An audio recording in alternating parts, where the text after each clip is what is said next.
What's up, everybody? Welcome to the Geek Tank, a podcast all about video games. Goddamn. Fuck you, Kyle. You ruined it. Oh my god, I'm your host this week, Joshua Mobley, and I'm joined by I almost called Kyle a lion. No. Oh my god. Oh, it's spreading. Oh, it's like a disease. Anyway, I'm joined by Kyle and Dave. You. Oh my god, dude. Hi. Stay tuned after the podcast for a very funny audio clip. Oh my god. Oh my god, that's hilarious. Anyway, before we get started, how is everyone's week? How's everyone's been doing? This is our first. Actually, we should mention this is the first time we're recording on a Tuesday night instead of a Sunday night. So Tuesday. how was everyone's Sunday night specifically? Sunday night specifically. What did y'all do? What did I do? That was Emmys night. I watched the Emmys. It's very boring. Yeah. Everyone who I expected to win won. Oh. Jimmy Kimmel. He's a good host. Same dude. Jimmy Fallon, same guy. Yeah, same fucking guy. I don't have cable, so I don't watch anything like that. All I know is that Mr. Robot won, and I should go watch that show. I need to. Me too. It's been on my list for a while. I think Nicole watched half of season 1 and she liked it, but she didn't keep watching or something for some reason. But I want to get into it. I'll tell you what else I watched. I watched Sicario again. I've seen that movie before, but I watched it again randomly. Why does that sound familiar? It's the movie with Emily Blunt, and it's like about, it's like a cartel crime sort of movie about the cops trying to pin him and shit. And it's directed by Dennis. I don't know how to say his last name. Feinstein. Feinstein. We were talking about Parks and Rec earlier. Oh yeah, connected to that thing that no one heard. But Dennis Villeneuve or whatever, he's Canadian, but he's like super good. He's also directing the new movie Arrival, which just premiered at Toronto International Film Festival. Is that Destiny fan film? What? What? Isn't that the one? It's got like the thing that's floating. Yeah. Yeah. It looks like that. Yeah.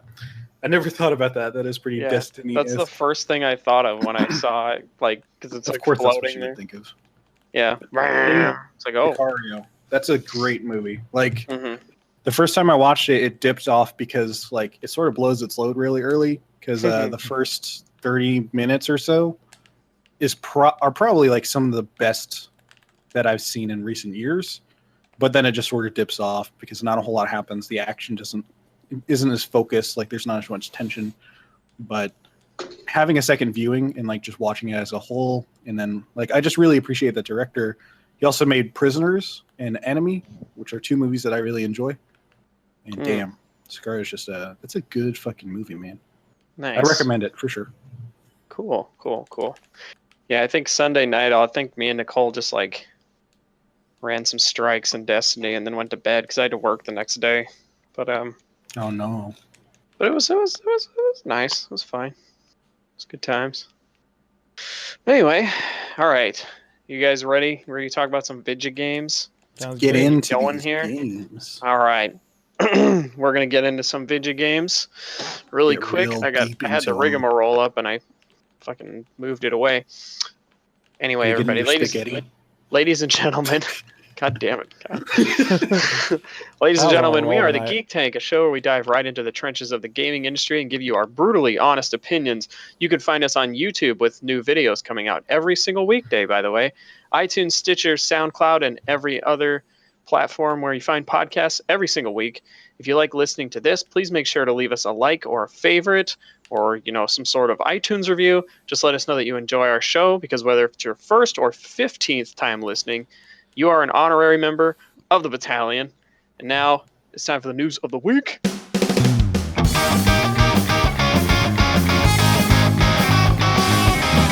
Okay. News. Jeez. Actually, before we get into the news, do we want to a little indie DLC thing came out? Do we want to talk about that? Talk about the The Rise of Iron. Oh, so yeah, that little no-name title. That old Sasquatch. That old lion. Yeah, so the fourth expansion for Destiny came out today, as of this recording, Rise of Iron, and I have been playing it. I know Dave's been playing it because I played with Dave, and Kyle, you played it a little bit.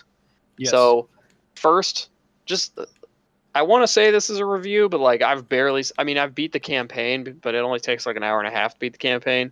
I've barely scratched the surface. I have not done Archon's Forge yet. I've played the new Crucible mode. The raid doesn't come out till Friday, and I'm not running it till Saturday.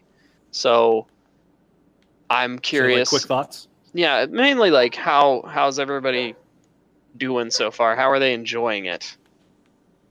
I have only touched the first level. I apologize for the dog in the background, by the way. Got a dog barking. It's just some good ambient noise. I like it. Yeah. So every podcast needs it. Of course, every podcast needs a dog. I'm going to call him George. So George is over here. No. Well, okay, Rise of Iron before we get to the reader. So I was at work all day waiting to come home because I was super excited to get into it, and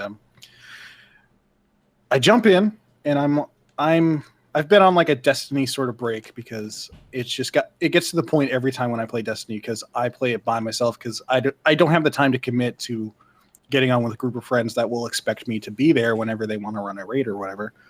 So because of that, I just play by myself, do what I need to do, and so because of that, I'm really big on Destiny's story and how they implement that story, and I've been very critical of that in the past because. Obviously vanilla Destiny was sort of a bungled little mess in terms of that. And the expansions were slowly sort of stepstones to fixing it until the Taken King sort of really was what many people imagined Destiny would have been. To my assumption, the first mission in this new expansion, Rise of Iron, is probably the best, at least in terms of storytelling and how they do it. Not necessarily in design or anything like that, but just what feels the most like, oh yeah, this is how things should be, because it starts off with a really nice setup cinematic, and then we get like sort of Call of Duty style like little mission prep video, and then there's a cinematic to sort of bookend the mission, and it feels pretty good. I mean, I'm enjoying it. I went back to the tower right after, and I'm in that mode where I'm like getting the newly, God, what's the standard? What's the cap for light? By the way, it's like 380 or something, right? 385 is the new 385 light cap right now. And I'm currently at 300, so I got a long ways to go. So whenever I get like little blue armor pieces, they're I think 325 or whatever. So like immediately I'm jumping up in light, and that's making it really fun. So it's giving me the little pieces I need to really jump back in, and I'm excited to get back to it. Cool. Dave, I know that you hadn't been playing and you were like way low light level to the point where you couldn't even do like one of the missions. So basically this is actually all up on a video that was put up. This is coming on Thursday, right? So that would be 2 days ago by now. Basically I filmed myself doing the first mission, and of course, like me being me, I kind of just like I saw it said light level suggested 280, and I looked at my light level and it said 241, and I was like, that's a suggestion. I was like, it's a mere guideline, just I just went tally ho into it, and I got maybe about I got through the gondola part. Had to go through that like 3 times, so it was getting like destroyed. But I get to this part where like 4 invisible what was it, the vandals, they with the swords, they drop down, and I start shooting at them, and it just says immune. And I'm just oh fuck. They just start ganking me over and over and over again, to the point where I actually tried to jump over them and run through the map, but even like the boss of the level was was immune too, so I was like, oh, this is fucked. So I ended up having to quit and go and do some real quick power leveling. I got myself to like 250, I think, or something like that. Got like one new weapon and just charged in there. Got through it. It was the most trying ordeal of my life. It was like I think I think I died to Septic's Septic's Perfected. Septic's Perfected, yeah. I think I died to him like 10 times. It was really, really bad. I've been there, buddy. I've been there. Yeah. Yeah. I mean, the Rise of Iron levels, the recommended light actually jumps up like quite a bit. Like the first mission's like 280 or whatever, which is where a lot of people ended in Taken King. Yeah. But then after that, it's like 300, and then it's 310, and then 320. And and like to give some players perspective, after the April update, the max light was 335. But even for us, I was running with one other 335 player and someone who was 310, and we still were like felt like we were actually getting challenged. Like we're like, oh, this is pretty hard. Like we didn't really wipe much, but like we actually felt like we had to pay attention. Like we weren't just like turning our brains off anymore, you know? Going through the motions. Yeah, like, oh yeah, just grinding this. Like we're actually trying again. So that was pretty cool. I will say that the storyline, I beat the campaign. I won't do any spoilers, but obviously, like, Destiny campaigns are really short. So people were all surprised when this morning at like 6 a.m. I was like, campaign's done. That was awesome. Like, time to go on to new stuff. Everybody's like, it can't have that much content then. I'm like, that's only 5 of the, like, other... Yeah, you haven't gotten to anything. And immediately after you finish the campaign, they're like, oh, go talk to Shiro 4. He's got like side quests for you. And it's like, oh, Tira Karn's got all these artifacts you can earn that rotate every week. And it's like, oh, you haven't even gone on patrol and done Archon's Forge, and the raid comes out Friday, and there's all these secret quests and other exotics to find. And it's like, oh my god, there's still stuff to do. So I enjoyed the story a lot. I think presentation wise, it's the best Destiny story they've ever told. It's got a beginning and an end, and the characters talk about what's happening in the plot. It is a smaller story. Taken King is like pretty like the cosmic war, like, you know. Yeah. So it had that like urgency, like, oh, you're slaying a hive god, you know. This is big shit. Yeah, it has all these implications between like the light and the darkness and like the overall like struggle of the cosmos. So it's like think about the biggest Marvel event ever. It's like that's what Taken King was kind of. This is more like just Captain America Civil War, you know, sort of. That's a good, yeah. Yeah, it's like this tinier plot that just kind of takes place in the lore. And what's even crazier to me is that like all of this kind of stuff, minus the Siva, because we didn't know Siva was even a thing until they announced this expansion. But like all this stuff about like the Iron Lords and all that was buried pretty deep, like in the grimoire. And even then, there wasn't a lot about them. And so what's been really cool with this expansion is that we actually get to learn about these like really obscure characters that only people who are way into the Destiny lore know anything about. So I've been enjoying that. I haven't really read much of the grimoire. I read like 2 cards, and I haven't really had time to like dig in and stuff, because I'm one of those weirdos who every time a card pops up, I'm like, oh, I gotta go read it. So whereas I'm like the complete opposite. Like, Josh, you're probably gonna hate me for this, but I remarked in the video, like, it was like talking to this to Saladin. I'm like, who's this fucking Saladin guy? like, who's this Saladin guy? Who's this fucking guy? Like, I don't even know who he is. I could just hear you like. Yeah, well, it's because if you didn't, if you haven't been playing Iron Banner for like the last 2 years, you're like, who the fuck is this guy? Right. Yeah. So, like, everybody else knows who he is because they're like, oh, he's the Iron Banner guy that I bought my Hakon's hatchet from. Gong behind him. Yeah, usually, yeah. Usually. Same with like Shiro 4. Like, that's a totally new character, so it's like we never knew who that was. So, right. But I think in terms of presentate, I don't know if like maybe just based on reading the grimoire so far, like the Taken King has like the Book of Sorrows and stuff, which is like so awesome. It's this like cosmic tale of war, betrayal, and tragedy that's just like really cool. and I don't know if anything in this expansion might live up to that. But in terms of presentation, I think it's the best expansion. And like Kyle said, they've gotten better as they've gone on. So there's lots of cutscenes, there's lots of dialogue, lots of exposition about like what's actually happening, whereas vanilla had like none. They're like, it's a shard of the Traveler, and you're like, why is this significant? And it's like, don't think about it.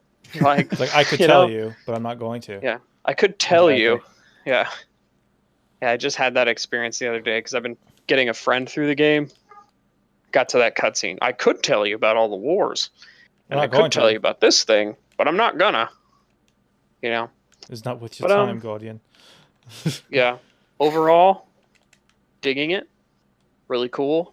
And obviously I'm going to play a lot more because I'm huge into the game and all that. So, but I'm kind of trying to take it slow, you know? But anyway. I have a random question. Well, not totally random, but are you essentially done now with World of Warcraft? Now that Destiny's out? I'm sorry, what did you say? Are you done with World of Warcraft now that Destiny's out? So I barely touched Legion. Yeah. Before Rise of Iron came out, which is kind of a shame because according to everyone, it's like freaking awesome. So if it turns out that like there's not as much content as I want to play in Rise of Iron, I may kind of like, you know, take my foot off of the floor on Rise of Iron and like just kind of go at a nice cruising speed and like dip into WoW a little more. Because I barely touched Legion. There's 6 zones. I finished 1. And I barely started another. And I got to level like 103 out of 110. So barely touched it. And as far as I know, I think the raids finally came out today. Like the WoW, like the first raid. Oh, today? Legion came out today. That's funny. So I am, and I'm obviously not ready at all for that. So, and I also need to get back to Deus Ex and stuff. But right now, I'm really digging it. It's fun getting new guns and like analyzing them, and the skeleton key system is just really cool. There's a lot of nice quality of life changes that I'm really into. So yeah, it's pretty cool. I think I've played 6 or 7 hours so far, maybe. I don't know. I took a lot of breaks today and I wasn't counting, so it might have been more like 6, but yeah, I'll probably have more concrete and coherent thoughts about it next week after I've run the raid. But as of right now, yes, I'm totally digging it. As for someone who might want to come back, I think there's enough there for people who want to come back and play, who like, well, they'll have fun with the storyline or do whatever they're going to do and then get out. But for long-term players, it seems like there's a lot there, and I hope people don't floor it and get to Friday and finish the raid and go, now what? And because everything's over, you know. I hope people calm down a little. I'm gonna probably like calm down. No, that's not gonna happen, right? Yeah, people are. I know it's not, but it's just like I'm gonna stop you there. Somebody's out there yelling, "Don't tell me how to play my game." Exactly. Video games are awesome, aren't they? They are, but it's just like this expansion has, we know because they've said as much, has less content than Taken King, has more than House of Wolves. House of Wolves had like a little bit. It had just kind of replayability stuff, but really Taken King had like a lot. Yeah. So this seems like by December or like November, people like me will have maybe finished everything, but even by then, like Iron Banner will have been running, and also some other things are going on, and there's the Halloween event, and then Sparrow Racing League's coming back in December, and then after that we have no clue what's happening. So we'll see. The current theory is that this is the last expansion before they just do Destiny 2. And we're kind of like, good Lord, I hope there's like enough events to sustain us through, you know, like September, like through an entire year, because it's going to be, man, year 2 was kind of rough, like waiting a whole year, you know? It's true. So yeah, hopefully we don't have to wait a whole year. It would actually be cool. It would be nice too if they just released a tinier expansion in like April or something, like an original Dark Below size expansion, you know? That would be kind of cool. Close it off. That would be nice. But we'll see. I doubt it. Yeah, I really do. But my theory is that in March or April, they're going to have a giant like farewell patch, sort of, where they bump up all the old raids to like some new crazy light level. Like they'll come up with some light level that's like legend tier raids or something. It'll be like 450 or 500 or something. And then it'll be like, you can play Vault of Glass and get your Fatebringer back and have it light level 500. You can do Crota's End again and all that. And then they'll be like, that's it. We'll see you at Destiny 2 in September, you know. But we'll see. But it's kind of weird to like talk about what's next when like we just got this. So right, yeah. But I'm happy with it so far. But yeah, very happy with it so far. But anyway, let's get into the first piece of news, because that technically wasn't the first piece of news. That was just our little discussion here. Steam removes games of developers seeking subpoena for users' information. This is a funny story. I love this. Yeah, so Steam has removed a developer's games after its co-founder filed a subpoena demanding personal information for 100 Valve users in a nasty legal fight over user reviews on the game's service. James Romine of Digital Homicide is seeking the subpoena from a federal judge in Arizona. He wants the real identities of 100 users in an 18 million personal injury claim, reading that wrong, against these users for their comments and allegations of the studio's products and how they were developed. Storefronts for about a dozen games were taken down yesterday evening.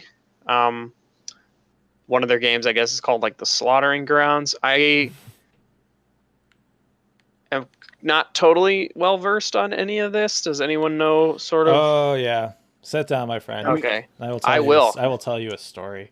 Spin me a yarn. It's about a wonderful, epic, and I don't even know how to. I'm bad at telling stories, but anyway, all right, guys, that's the end of our podcast. See you later. But no, Digital Homicide is a developer that is known pretty much for flipping store assets and trying to push them out as games. Essentially, they've made, I think, 11, 12 games in the past 3 years or so. Mostly just, they buy store assets, throw them onto a game and sell it for $10 and call it a day. Jim Sterling is known very much for following these guys, almost indirectly so, because they keep changing their names. So he covers these games not knowing it's them for the most part.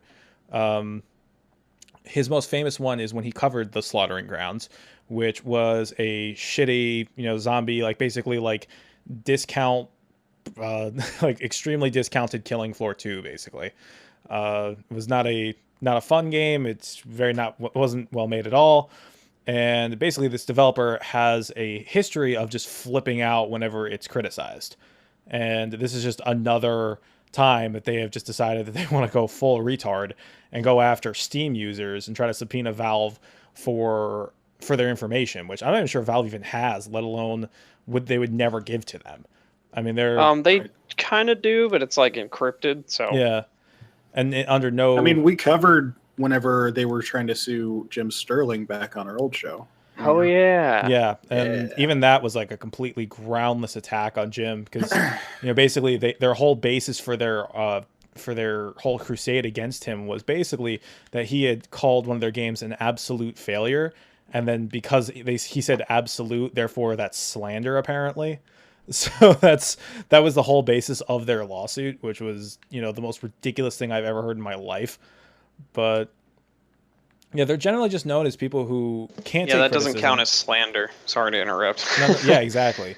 and they're just generally known as people who can't take criticism. They really just they flip out the minute anyone criticizes their game, and have regularly banned people from their Steam pages and whatnot simply for stating that they don't like the game or that they suck or whatever. You know, they can't take it at all.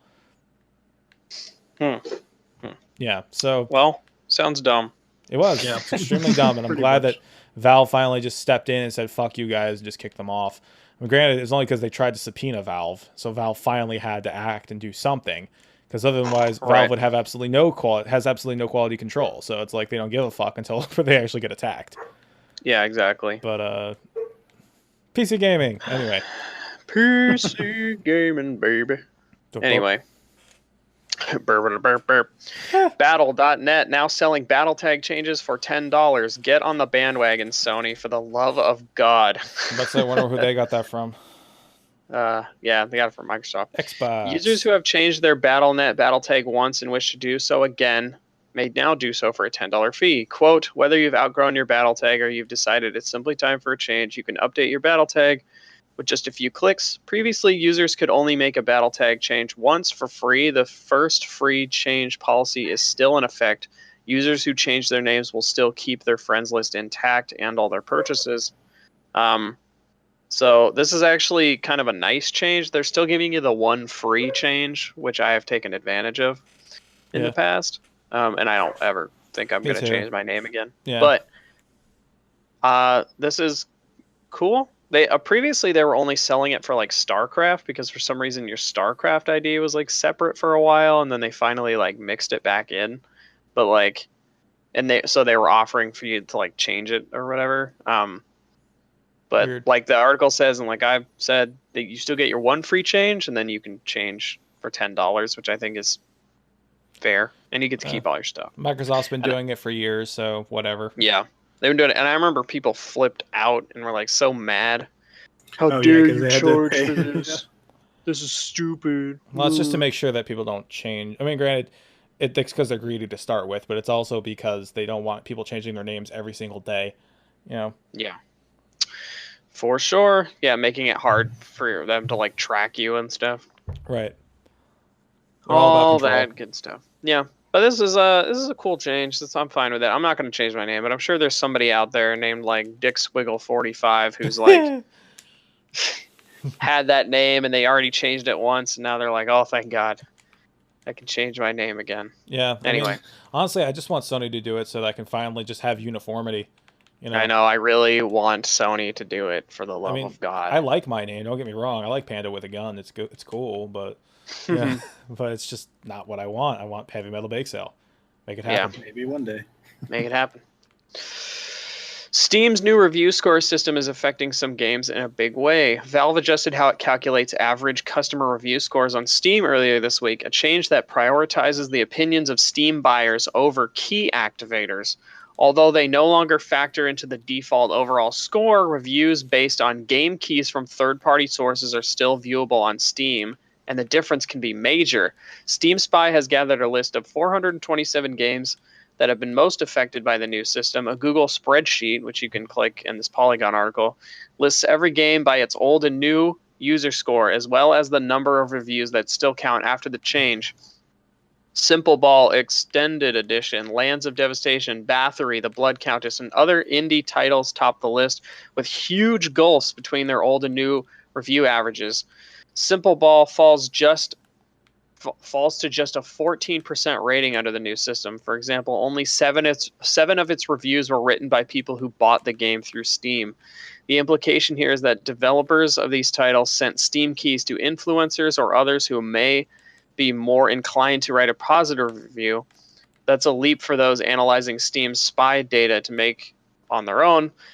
But past reports have gone in depth on the Steam gray market, where keys are falsely acquired or developers can purchase positive coverage of their games, and it goes on and on and on. So basically, like, this change is making some Steam games seem like it's making some of the positive reviews that people may have given games sort of like pushing them down and making them less relevant, because they were received through keys and not actually bought through Steam. I think this is actually mostly positive change. I can't really see where this is super negative. I can see why Valve did it.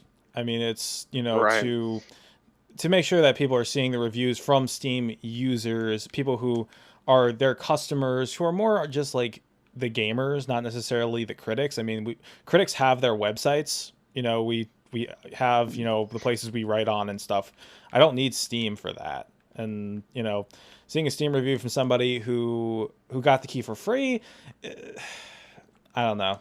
I think I've heard a lot of negative stuff about this. Like, one of this writer, Nathan Munier, he's written a couple of books that I've read, like Up, Up, Down, Down, Left, Right, which is like this book about freelancing. But he's talked extensively about this on Twitter. There's also a nice piece up on Gamma Sutra about it. I forget who the fuck's it by, but I think there's like some legitimate issues here, because then it's essentially bringing in, like, it's throwing everybody who got codes out, which means anybody who's legitimately really viewing it, is going to be thrown out of that mix. And those who buy it, I feel like will be more incentivized to say something good about it than something bad, because they have, they put money down on it. It's like when I first bought Final Fantasy 13, I was way higher on it than I was, because I had to back up that purchase. Yeah. I mean, on the other hand, Kyle, like when you buy a game, and let's say you put $60 down on it and you play it, you can evaluate a game as to whether or not it's worth that $60 or not. If you haven't, but we're talking about gamers here. We're not talking about people that have like ethics that they need to stand up to and stuff like that. We're just talking about everyday consumers. Yeah, you're right. And that's, I think, the big issue people have here. I'm not saying that it's good or bad. I don't know necessarily. I don't really give two fucks because I don't really do much on the PC, but. Well, I mean, I do stuff on the PC, but I don't really care about the Steam reviews, really. Yeah, I never read Steam reviews. I mean, but they help a lot, though, usually. Well, like, if a game's got. Yeah, I mean, I read them for like port reports and stuff, just to make sure that the port is good. Like that doesn't really affected by whether you paid it for it or not. I mean, the port's bad. It doesn't really matter. I mean, there's games that you can tie their success to positive Steam reviews. We've got True. What is that? Fucking Stardew Valley was one of those. Undertale is another one. There's a lot of games that have had great success because of that. Yeah, but I mean, a lot of people bought those games. That's the whole thing. Well, yeah, but it also is scoring really well. It's getting good, traction. And the other point that a lot of these guys make whenever they're talking about this stuff is, if it's a really small indie game, which is a lot of the games that I play for review because I work for smaller sites and stuff. Yeah. Like, they're going to get brushed under real quickly. No one's ever going to give a fuck because they're not getting any of those Steam reviews, any traction. So, and if they're releasing exclusively on the PC, for instance, that's going to really hurt a lot of stuff. So I can understand where this is being difficult. Oh yeah, definitely. For the really low end developers. On the other hand, there's arguments where it's like, oh, we need some sort of rating mechanism to really chew out all the shit that comes out, because there's just, literal endless amounts of games that come out every single day on Steam. Yeah. I still think that argument's a little bit cold-hearted, but I mean, yeah, I think there's more stuff to dig into, as with any change that Steam does, or, Blizzard or anyone on a systematic level. People are going to have something to say about it. Well, so, I mean, I'd say at the end of the day, I mean, I definitely understand where you're coming from, Kyle. And I think that the solution would be just have it be an option. If you want to turn off, non-Steam key or non-Steam bought reviews, you can do that. Valve has always been about giving us a choice, at least for the most part. So Half-Life 3, do you want it? Confirmed. No? Okay. Do I want it? Sure.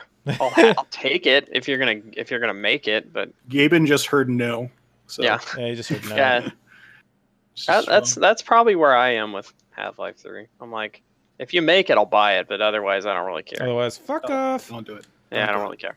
Anyway, South Park: The Fractured But Whole has been pushed back into 2017. Ubisoft announced on its blog the superhero-themed adventure game will now launch sometime in the first quarter of 2017. Quote, the development team wants to make sure the game experience meets the high expectations of fans, and the additional time will help them to achieve this goal. So, another game delayed into Q1, which kind of sucks because this would have been a good Christmas game alongside Final Fantasy. Correct me if I'm wrong, but the first one got delayed too, right? Yes, a lot. That's because it was but that was because of THQ. That wasn't because of development, really. I mean, it could have been. But wasn't that also like a really hard game for them to make? Yeah. I guess it makes sense. Yeah. I mean, this is a game for me that I wasn't gonna buy day one. I'm probably not gonna either. But I mean, I liked the first one. But I'm looking forward to it. But yeah, that's a good way to be about some games. It's fine. Yeah. You don't have to get everything like right as stuff happens. You know, it's fine. Sony cuts down on San Diego studio. This afternoon saw layoffs hit Sony Interactive Entertainment San Diego, a development branch devoted to the MLB The Show series and other games. An estimated 40 to 50 people were let go from the studio, according to one of those affected by the layoffs. The employee asked that their name not be used so that their hunt for a new job wouldn't be impacted. Skip bop bop. All right. That sucks. It doesn't this really is say weird timing, right? Yeah. Because they come considering all the stuff that just happened with Sony. I was about to say, like, they're saying that this is coming from San Diego, which has mostly been focusing on virtual reality stuff. And I know that the update to that story had said that, what was it? Mostly the Killstrain guys? Is that what they were saying? I think it was mostly like people who worked on Killstrain. Right. And on top of that, just a little like sidebar, fucking Maxis is gone, but Sims 4 is still getting supported. So I think Killstrain's going to be fine. They say that they will continue to support despite the layoffs. So I'm inclined to believe them on that part. But if San Diego's been working on, I'm sorry, not San Diego. London was the other studio that got shut down. There was a not shut down, but shut down. Oh no, it had layoffs. I was like, misspoke. But London's been working on a bunch of VR stuff. We're coming up on the precipice of the VR launch PSVR, and this seems really weird for me to see all these games. Like, I understand the games are done, so there's no more work that needs to get done. But I feel like Sony was going so heavy on PSVR, and now that we haven't seen a word out from it, the PS4 event, we didn't see any VR, which was pretty baffling. I mean, we saw a little, like 2 seconds. They were just like, "Hey, remember that cool space game?" And I was like, "Yeah, I do remember that cool space game." They're like, "Right," but like VR. they didn't pump it up. They didn't even give it like its own montage, nothing like that. Talk about TGS. There was one video that pretty much just showed people in a living room. Oh, and there was like one new game that got announced, but it's just like really weird for me to see them laying off all these guys now that VR is about to come out. I feel like they would have been putting them on more projects at least, or maybe having them not outsourced, but having work get put from other games onto them so they could help out with like porting into VR or something. Right. I don't know. Just seems like weird timing. Yeah. Well, I don't know. Yeah, and it's weird because like we're like you said, we're only like a month out from VR. Like PSVR comes out, and they're like still just not really talking about it. We don't really know of any kind of other VR games that might be coming out, like in the Q1. Correct me if I'm wrong. Like we don't really know anything. Generally speaking, that's a bad sign. And it's because they might just be like trying to be careful because they're like, oh, this might not do well, I don't like to, constantly bash on Sony, which is what I feel like my job usually is. But I do feel bad, but it's just we bash when bashing is needed.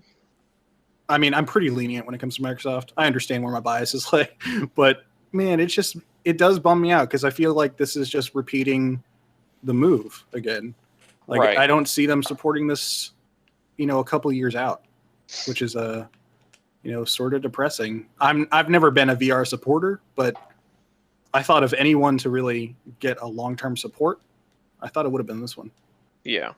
So, but that's sort of outside of the topic of San Diego getting a whole bunch of layoffs. So that sucks, and layoffs definitely suck. Thoughts go out to those guys. Yeah. I'm sure they'll land on their feet. Yeah. Hopefully they'll get that sorted out, get that figured out, get them in some nice places. Let's see. You know what? I'm going to skip this NX thing because it's just more of what we know. It's just more of like, hey, it might be a handheld. Just say the headline, and then we'll move on. Just so everyone knows. Exec. NX will change what it means to be a home console and a handheld. So it just got confirmed by the Pokemon exec. Yeah. That's it. Okay. Moving on. moving on. You've heard us talk about this. Shit or get off the pot, Nintendo. Anyway, BioShock Remastered editions on PC are messed up. No way. Can confirm because I have it on PC. Yeah, like gasp. I have it on PC and I popped in and everything seemed fine. Looks great. It's running good, like high frame rate and all that. And I got about 8 minutes in, and then it all of a sudden was like this super widescreen thing. Like after I got my first plasmid, and it got all windowed mode on me and went weird, and I just went, well, I closed it, and I will come back when there's a patch. So, there will be. Why do PC ports always seem to have problems? Because I'm not the only one who's having problems. Like a lot of people are reporting problems. Our good friend of the show, Frostalight, reported he had a bunch of problems with textures popping in and out of the game. So, although knowing Steve, there's a lot more swearing involved. Oh, I'm sure. That dude loves his swear words. So. I'd also heard from a lot of people that like hard crashes are pretty consistent, like just all the time. I can't say I haven't had any crashes. Again, I only played it for like literally 8 minutes. So I didn't have any like crashes. I just had like weird stuff happen, and then I just went, yeah, you know. I'll come back when there's a patch. Are there any reports of this happening on consoles? No. No, of course not. Not that I know of. I think it's mainly PC. Yeah. Who did the port? Do we know? God, I think their logo's like right in front of it. It's like some acorn logo. Acorn would be like, yeah. Is that Obama's thing from like 2010? Obama, what? Isn't that like Georgia Media or something? Thanks, Obama. No, it's like I don't know. Nut Job Games or something. Nut Job Games. Asper Media. I don't know. I know Asper Media does a lot of ports, but they did the BioShock port. I'm pretty sure BioShock the original port. I'm trying to read the Polygon piece. I don't see it reported here anyway. Yeah. So I don't know. I don't know, man. But all I know is friggin' it's just broken. Blind Squirrel, maybe? Oh yeah, that's it. Okay. It had something to do with the nut. Yeah. With an acorn. Solved. You're correct. Yeah. Big old nut rolled in, blind squirrel. That's the one. God, big old nuts. Big old nut. Anyway, Kojima is dismissive of Metal Gear Survive Zombies. I love this. No shit, Sherlock. Let me get ready here. At Tokyo Game Show 2016 presentation for his new game, and first since breaking up with Konami after a bitter 2015, Metal Gear series creator Hideo Kojima was asked what he thinks of zombies coming to that world through Metal Gear Survive. The short answer, not much. Kojima denied ever having anything to do with the concept of the undead in that world, reports IGN. Quote, the Metal Gear games are about political fiction and espionage, he said. Where do zombies fit in with that? And I would say, yes, where do zombies fit in with that? Metal Gear Survive got a 15-minute gameplay showcase on Friday at TGS. It draws on elements of survival horror, stealth combat, and shooters in its 4-player cooperative battles against the Horde. Still don't care. Still don't care about this. Yeah, this is really depressing to watch happen because I like Metal Gear a lot, but me too. Well, I haven't really liked one since Peace Walker, but I don't really have a connection. So literally the one game. Well, yeah, I wasn't a huge fan of 4. Although it wasn't Peace Walker after 4. 4, yeah, Peace Walker was. So I wasn't a huge fan of 4. I really liked Peace Walker. 5 I was not that into. I love 5. Story, no, but I think as a game it plays perfectly. I think it has really cool moments, but I think that some of the missions were just too damn long, and that just couldn't do it. So, yeah. Yeah, it's sad to see like this franchise kind of just get, It's funny to see Kojima's take though. Oh yeah. I love just how he just doesn't really give much of a fuck about being cordial at this point. I don't think he needs to. Well, yeah, but I mean, this is the thing. We're in the games industry. People are nice to each other. Even when shit goes down, people are fairly nice. You'd think that. No, I mean, like in the public's eye, Like sure. The stuff that happens usually behind the scenes and we don't hear about it unless it's like a highly publicized event. So for this whole situation being as publicized as it is, I think it's funny that Kojima's stopping short of being like, yeah, fuck them. I don't really give a fuck. You know, he stops just short of saying that. I think it's great. Mm-hmm. Oh yeah, I think it's awesome. I mean, Yeah. But for sure. Yeah. Anyway, that actually wraps up all our news. That's all we had, except for this one last thing. Kyle, it's a new segment. Maybe the only time we ever do it. It's called Kyle's Corner. We're gonna let you just talk about it Tokyo came Game from Show. Japan. Yeah. Yes, Tokyo Game Show. So Tokyo Game Show happened. We would have been able to talk about it, but what was it? The last episode that we had was recorded when we did Sunday episodes, which came out on Tuesday. So now because of the scheduling mix-up, or not mix-up, just change up, things have shifted a little. So I'm just going to run through some stuff real quick that came out from Tokyo Game Show.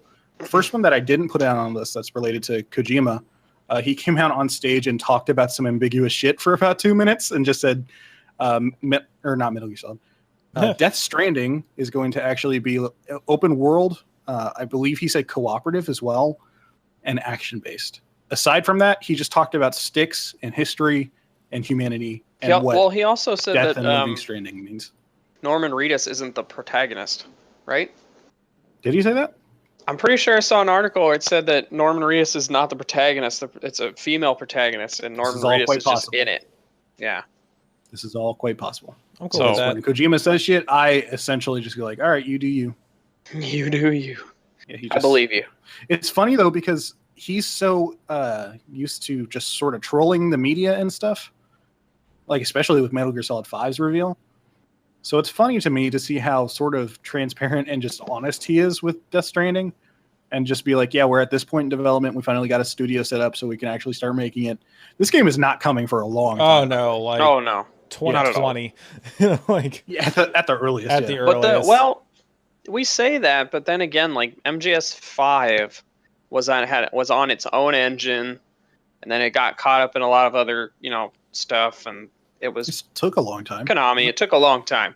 They're apparently using a third-party engine that they have not specified. My guess is that it's right. Unreal or like Crytek or something. Yeah, it's gonna be something. I'd venture at Unreal, most likely. It's the most open platform of them all. They mentioned that of the two. Whenever Kojima came out and said, we're working on two engines we haven't picked yet, it was Unreal and then another unnamed one. Mm-hmm.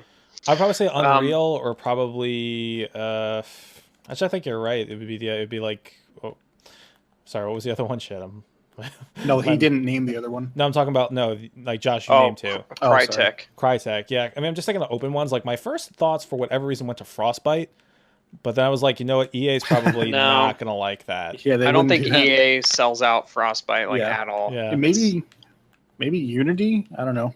I don't think Unity's capable of that. Yeah, I think they would go with Unreal over Unity. Yeah, Unity's really good because it's like a multi-tool sort of, but it does a lot of things, but I don't think it's capable of rendering anything like that. It's capable of taking over an entire planet. Unity's usually on the lower end and stuff. But getting back to TGS, by the way, because there was not a whole lot of like super impactful stuff that people will say like they care about. But this is all stuff that I'm very interested in. There's a new Final Fantasy 15 themed PlayStation 4. It's the PS4 Slim. It's called the Lunar Edition. And it looks really fucking good. It's got like a moon and like this golden laced 15 on it with like the characters' names. It just looks super classy. Only going to be in Japan as far as I've heard so far. And it's the PS4 Slim, so not the Pro. Not if Kyle has anything to say about it. Yeah, I would love to import, but there's no reason to import these days. Yeah, not really. I mean, unless you really want that aesthetic. Like, unless you really want it that badly. Yeah. Maybe. That's exactly. Smartphone game. There's a smartphone game called Grand Blue Fantasy, which has been super popular in Japan, and it's getting a AAA console JRPG release on the PS4. It looks super good. The trailer was a little bit long, so I got a good look at it, but it's not coming till 2018, I think was the date, the time frame anyway. So got a while to wait for that. I don't even know if it's coming over here because Grand Blue, I don't know if it does well in America or even if you can buy it. So I don't even know, but that was cool news. Neo gets a worldwide release date February 9th, 2017. Originally was going to be 2016, but that window sort of got missed. Good point to make. This game's been in development for 15 years or something like that. Neo? Yeah. that's gone through a whole bunch of different. Yeah, it's gone through tons of different iterations. Was going to be an RPG at some point. I mean, it kind of is. Sorta. Yeah, people call like Bloodborne an RPG. I don't really know, but I think it is. I think it counts. But I think it's its own like weird kind of genre. Now, I would call Neo a Souls-like. Yeah, that's always what I think of when I think about them. There's a new Hot Shots Golf coming. It's going to be multiplayer focused, like semi-open world. Like think about Destiny, but Hot Shots Golf. I played this. I actually played this at PSX. I'm just picturing a guy. No shit. Just picturing a guy walking over the golf club and all hearing.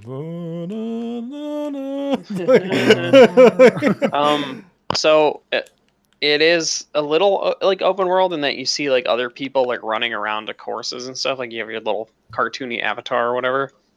But it's just basically Hot Shots Golf. Like it's just that it like there's like a world map sort of. It looks so good. I was gonna say that's not a game. I really dig Hot Shots Golf. It's fun. Yeah, dude, Hot Shots Golf's great. That's Move not really over Mario Golf. That isn't a game that really has to reinvent the wheel, though. I mean, it's just golf. No, it's just like make the game. Add features that people like and just keep updating it. Yeah, just be happy. Yeah, but apparently it was in a lot of trouble, so like they had to delay it and stuff. And this was its new coming out party essentially before it comes out. So I am Hot Shots Golf. All right. Sure. I'll take it. There's a new Musou game coming out, as always. Musou Stars for PS4 and Vita. I don't think the Vita version's coming to America. Probably not. Yeah, they haven't said either way about it. Surprised there's still Vita games even coming out at this point. That's a good point. But Musou Stars looks really cool. It's like a Tecmo Koei mashup, so it's got Ryu Hayabusa from Ninja Gaiden. He's like on the cover. That's awesome. It's also got fucking somebody from Tokiden, who I do not know. Most of the people on there are just from series that Western people I don't think would really know much about other than Ryu. But looks super cool. I'm into it. I think there's also got some other Dead or Alive characters. Like I think Ayane might be in it, if I'm not mistaken. But Nier Automata coming next year for Japan. No word if it's going to be worldwide or a later American release date. I'm betting on later. It looks good. Just a reminder, it's a platinum JRPG, so I'm super hyped. I don't like the first one, but I'll totally play this one. Summer Lesson. It's a new PSVR title. I think it's coming out for launch. I'm not sure. Don't know if it's available in America or not, but essentially you put on your VR googles and you sit around and you do math with this Japanese lady in her apartment for like a couple of weeks. It's really weird. Sounds hot. Sounds Japanese. Yeah. It sounds like Love Plus without like the love part. So you're just hanging out. So it's just plus? Just plus.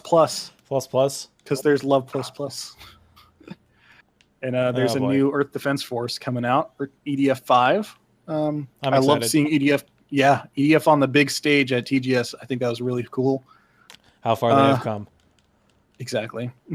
So it looks good. I didn't play the last EDF. The last one I played was 2024. Was that what it was? Fuck, I can't remember now. I mean, they churn them out pretty quick, so it's like... Yeah, I think there were 3 last gen, I believe, and then there was one on the PS4, PS Vita. That was like a remake. Mm-hmm. And so EDF 5's coming. So everybody saw this coming from a mile away, but super excited. Totally going to play it. And that's pretty much it. There's other stuff, obviously, but that was the Sony press conference, which had pretty much everything of merit.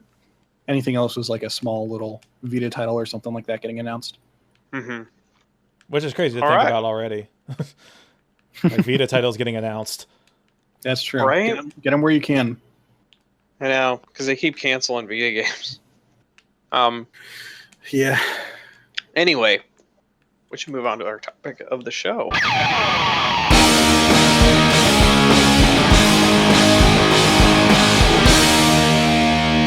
Topic.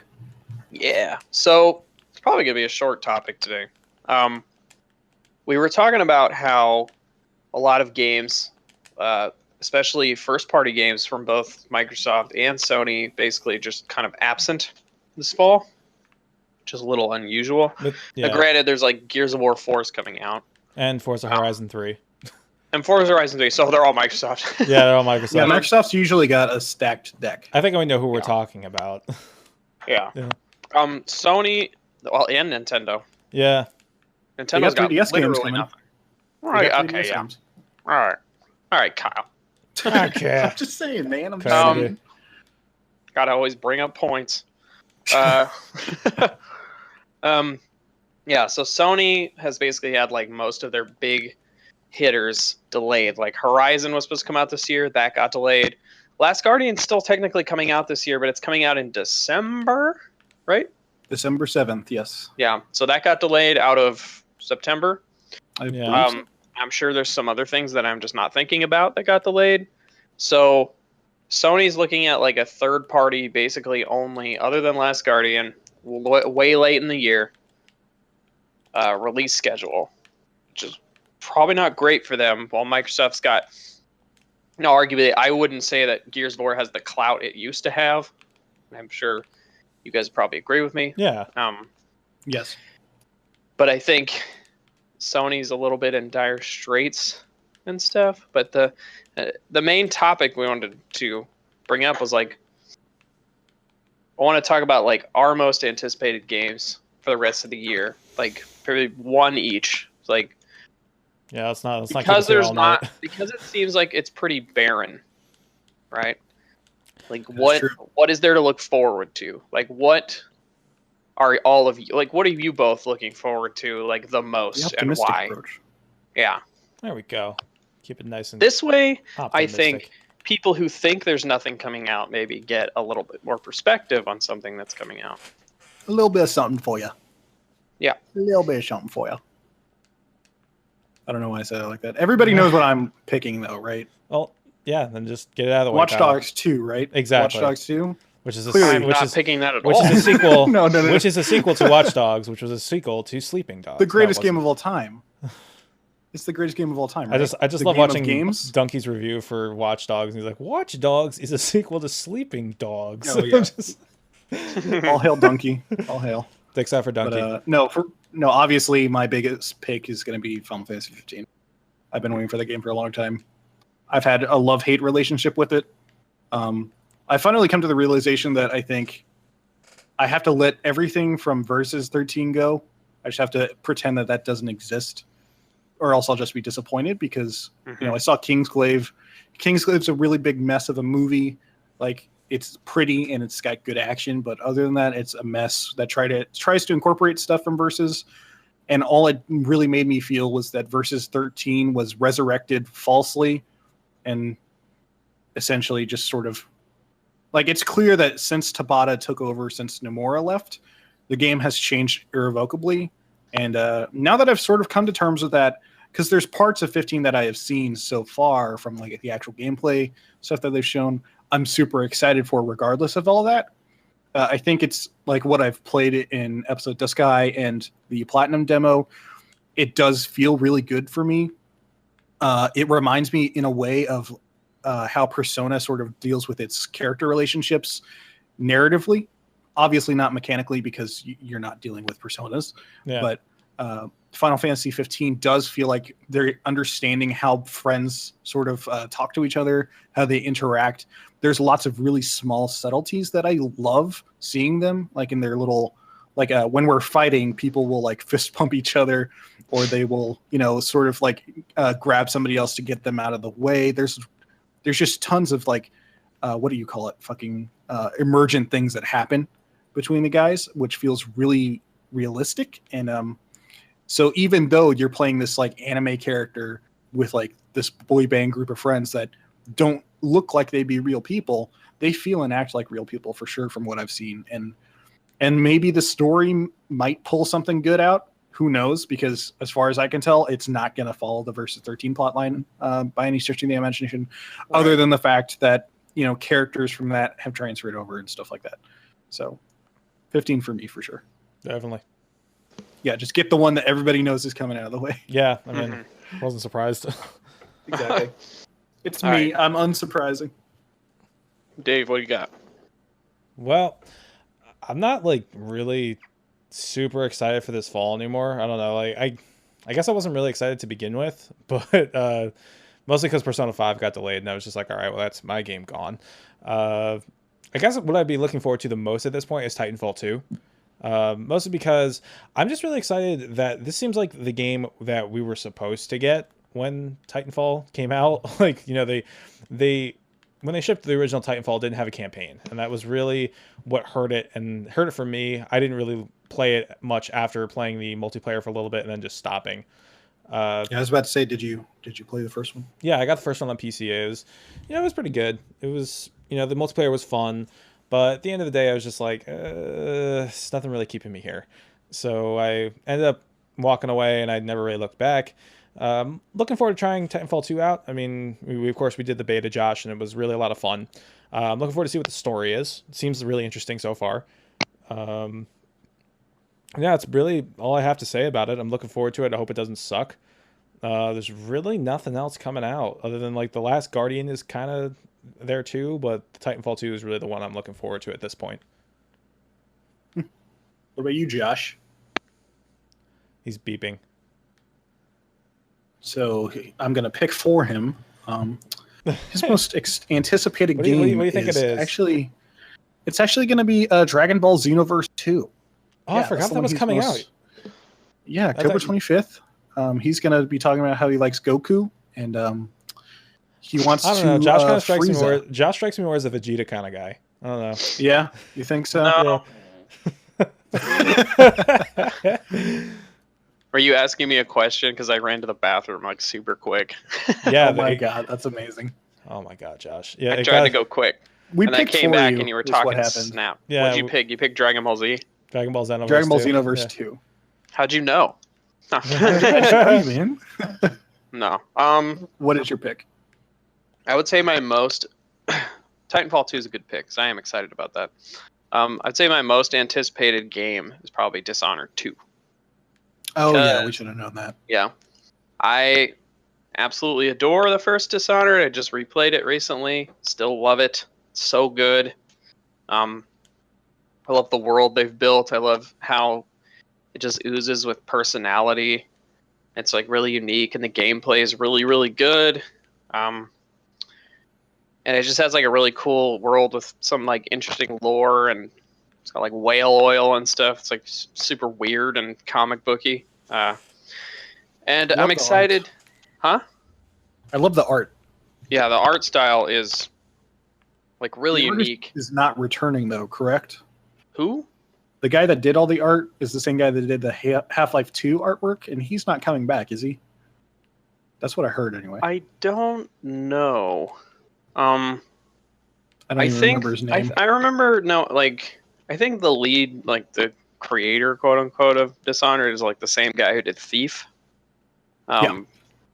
It's pretty and obvious. I remember hearing that like a level designer or an artist or something from Half-Life 2 like worked on Dishonored or something. So I don't know if that's the case, but you're still super hyped. Very hyped. You get to play as two different characters, but I guess like you just pick one, and it's like two different, like just like, it changes the story based on like who you pick or whatever. So I'll probably end up playing it twice, especially if it's as short as the first game is. The first game it can be long if you take your time, or it can be 35 minutes if you're a speedrunner. Right. Which I think is really cool. We beat it in it only took us like 5 or 6 hours to get through it, which is like the perfect amount of time in my opinion for a game. Just me being, in my age now, and having responsibilities, and like I can't sit there for 12 hours and 100% like a Witcher, Yep. I like that I can just like pop into a game, feel like I'm making progress for like 8 hours, like 8 to 10 hours, get a cool story, and like dip out, Right. That's a nice feeling. So I'm excited to get to do that. We love Dishonored in this house. I ordered it on PC, and right when the PS4 Collector's Edition went up, like Nicole did something apparently. I'm sure she freaked out. Yeah, I mean, I cut out. I was saying, we ordered 2 copies of the game. Jesus, man. Basically, Nicole ordered the collector's edition with the mask, and I ordered just a normal PC version. But, yeah, I'm excited. I'm hyped. But anyway, does anyone else have anything of note that they want to bring up really quick? Because you all pretty much brought up all of the games that I'm pretty much looking forward to. Well, here's the thing, right? None of those games are exclusives on any of these platforms, right? Right. Yeah. And so we were talking about earlier, even though Xbox has like a number of exclusives that are coming out, it feels like sort of a quantity over quality sort of situation. And of course, Nintendo's focusing on the 3DS, so at least out of us, there's no games that we're picking out from the group that's going to be, GOTY contenders or anything like that. Like, they got Pokemon Sun and Moon, of course, and stuff like that. But I mean, so honestly, to me, I feel like this console generation as a whole, this year is a very good example of it, has been pretty weak for exclusive games, especially for Sony, because I feel like they haven't had a strong holiday at all. Not really. This is going to be a rough and one. Even in terms of their other exclusives, the only exclusives that I really like from Sony, or at least respect, I love Uncharted. I respect Bloodborne, and I understand why people like Until Dawn. But other than that, I don't know of any games that people really like from Sony. Do you guys know of any more that are on PS4? Really yeah, PS4 exclusives. I mean, there's Infamous. I really like Infamous. Second Son was disappointing to me, but I enjoyed Second Son. Not to the point where I'd name it like one of my favorites, but I still liked it. Same with Shadowfall, Killzone. Same idea. It was like, yeah, but those are all launch titles, Yeah. Like launch. I do think they had a strong launch. They had a good amount of games. Yeah. I would say probably arguably maybe stronger than Xbox's for sure, because I can't think of any Xbox games other than Sunset that I really liked. Yeah. Halo. Well, I mean, Kyle, they do have 2 games coming out. Was Halo a launch? Halo No. I didn't know you were talking about I just mean launch titles. Yeah. Oh, I got you. But Sunset on the wasn't a Xbox, launch title. Yeah. I like Master Chief Collection. I know you guys really dig Halo 5. Yeah, Halo 5 is like the reason I turned to my Xbox. Outside of that, like, I don't think Halo is where it used to be, though, either, Like how we talk about Gears of War falling from grace. Yeah, I feel like Halo's dropped a lot in its market share.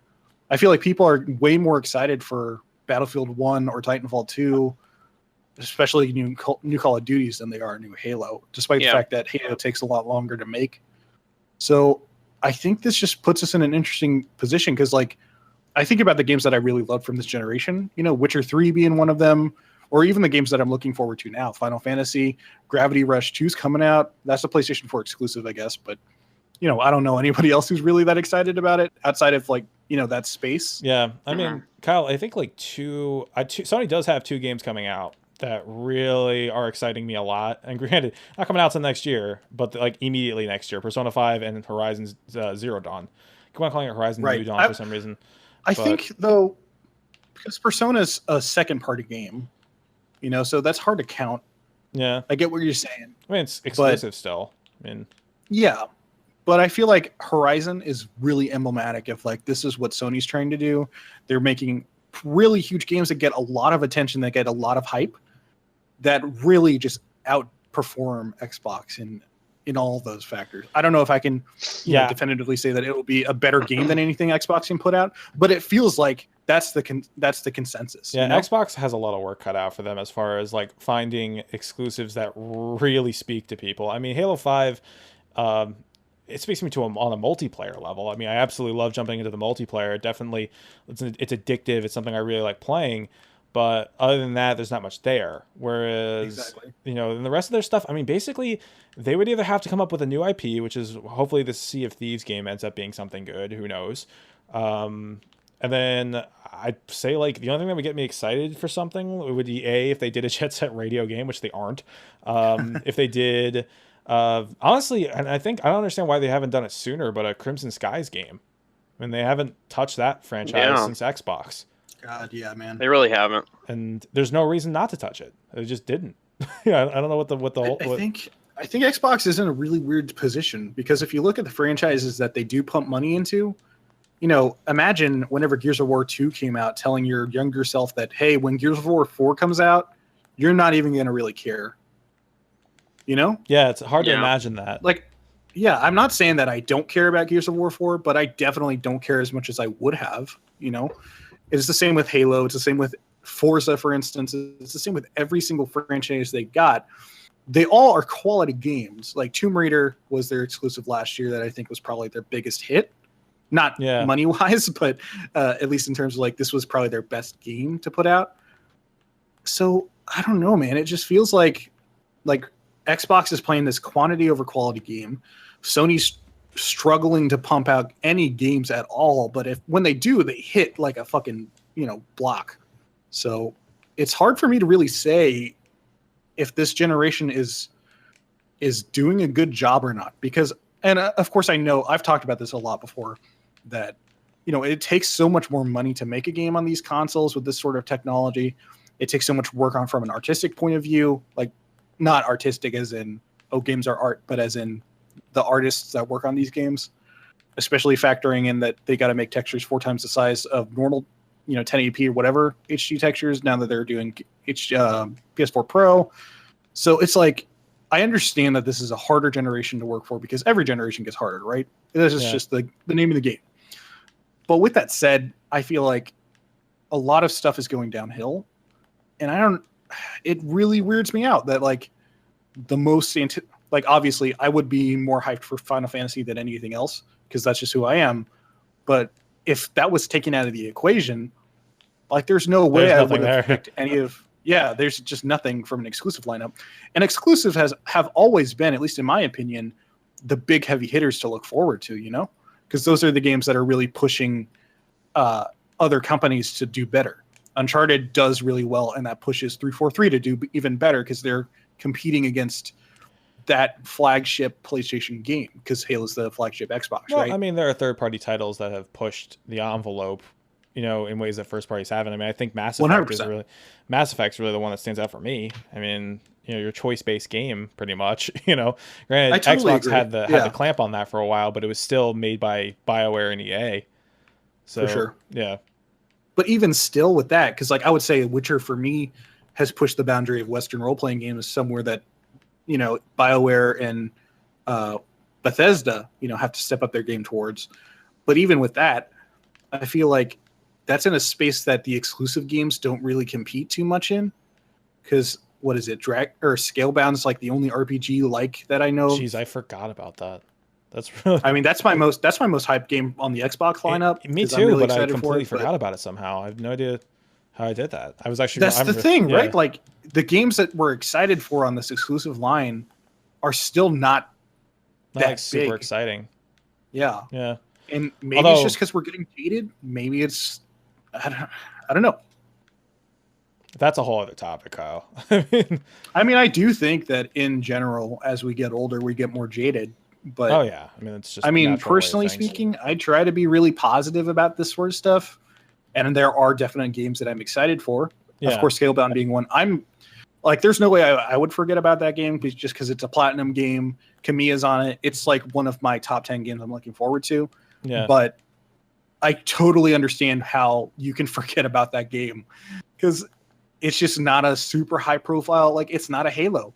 And even if Halo was coming out, it's not like Halo 2 launch. That Halo 2 launch was huge. Halo 3 launch, biggest thing in the world. Yeah. Halo 6 comes out, it's going to be okay. Yeah, I mean, another Halo. You're also just talking about saturation as well. Oh yeah, that's one of the biggest issues. You're right. Because indie wasn't really a thing back then, and also they just weren't. These studios weren't churning out games as much as they were back then. So like when Halo came out, that was the game you were playing for the next couple of months, like even for the next half a year.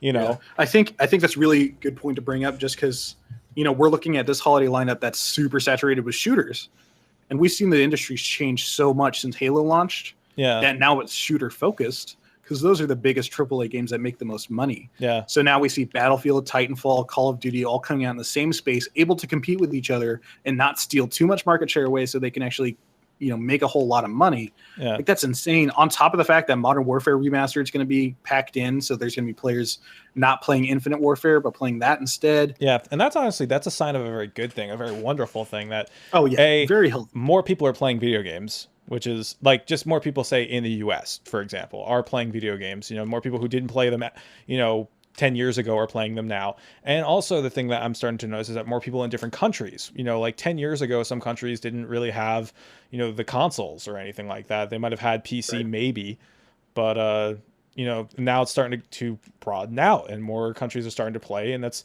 amazing, that more people get to play video games. And it's, granted, now that this has happened, there's more people jumping on the bandwagon, and of course the saturation's happening, and we have to keep our eyes open so that 1983 doesn't repeat itself, so to speak. Right.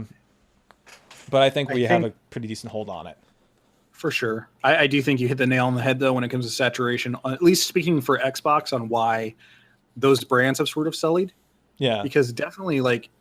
In my mind, Gears of War 2 hit and it was still really popular, and then Gears 3 hit, and then people were sort of done. The shtick sort of got old, and people were like, "Oh, I get it. The boombox chested dudes, ultimate dude bro video game. Where's my wife?"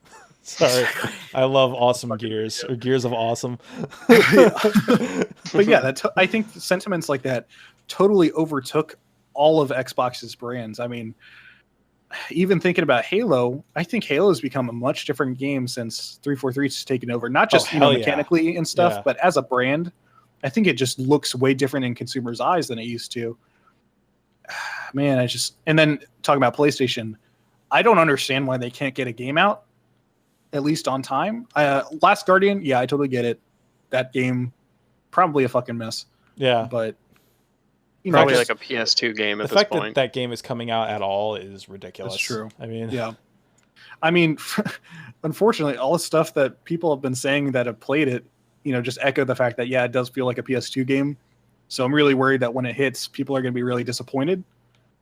Who knows? But it does boggle my mind that, Sony has a large amount of first-party studios, and they're still not able to really get anything out. They just laid a whole bunch of people off, despite the fact that they're making the most money in Sony as a whole entire division.